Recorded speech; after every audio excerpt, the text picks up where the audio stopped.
13-й школе имени Костахи Тагурова прошел показ фильма «Фатима» на осетинском языке. Фильм перевели к 160-летнему юбилею великого поэта. Напомним, премьера дублированной на осетинский язык художественной картины, которую сняли в 1958 году, состоялась в преддверии дня рождения Костахи Тагурова. Режиссер Аким Салбиев. По его словам, желающих на кастинге было много. В итоге главную героиню фильма озвучила актриса Алина Березова.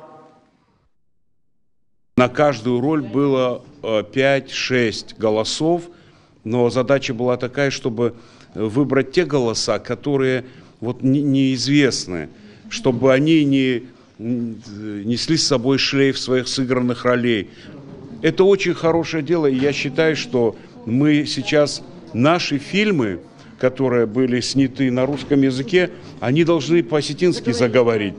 И в планах есть и фильм «Чермен», в планах есть «Первый снег» о Чабахан Басиевой. Такой подготовки у нас не было, мы просто прошла кастинг, так сказать, и потом уже просто мы начали работать.